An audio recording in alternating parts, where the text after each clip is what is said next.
अस्सलामुअलैकुम viewers, welcome back to my channel. आज मैं आपको माइकोना जीबी क्रीम के बारे में रिव्यू दूंगी।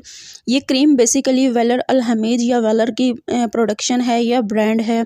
उसके अलावा ये प्रेस्क्रिप्शन में लाई जाती है बैक्टीरियल इन्फेक्शंस या फंगल इन्फेक्शंस। इन दोनों किस्म के इन्फेक्शंस में, स्किन के ऊपर होने वाले इन्फेक्शंस में ये यूज़ की जाती है।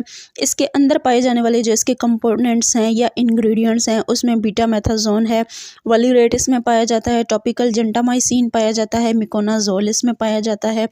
ये अवेलेबल होती है 15 ग्राम में या 10 ग्राम में। ये था इसका इंट्रोडक्शन। अब हम बात करते हैं इस क्रीम के यूजेस के बारे में, कैसी कौन सी कंडीशंस हैं जिसमें आप इसको अप्लाई कर सकते हैं। तो this medicine is use to treat पिसोरियासिस।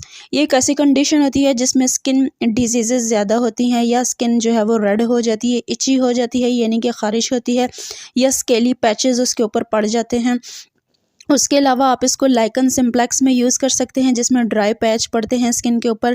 प्लानस eczema में आप इसको यूज़ कर सकते हैं। इन्फ्लेमेटरी डिसऑर्डर्स होते हैं that causing purplish flat skin bumps. उसके अलावा ओटाइटिस एक्सटर्ना की कंडीशन में आप यूज़ कर सकते हैं, यानी कान के जो बाहर वाली सतह होती है उसमें जो इन्फ्लेमेशंस होती हैं या उसमें जो एलर्जी टाइप दाने होते हैं, तो उन कंडीशंस में भी आप इसका इस्तेमाल कर सकते हैं। उसके अलावा प्रोगिलो की कंडीशन में यूज़ कर सकते हैं जो कि इंटेंसली इची स्पॉट होते हैं, छोटे छोटे दाने होते हैं या स्पॉट्स होते हैं।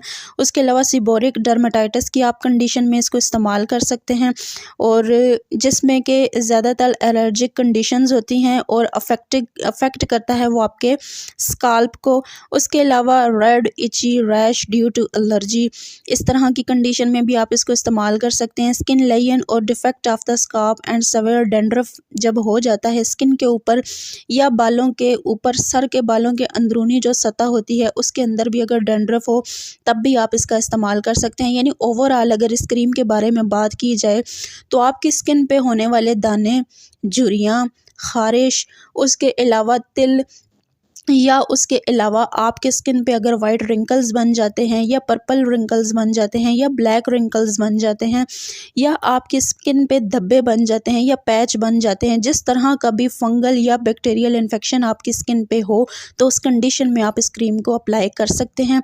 आपने 1 से 2 मिनट इसको अप्लाई करना है डेली और वॉश कर लेना है। ये था इसका यूज़ करने का मेथड। साइड इफ़ेक्ट में सिर्फ खारिश देखी गई है और रेडनेस देखी गई है। वीडियो पसंद आई हो तो चैनल को सब्सक्राइब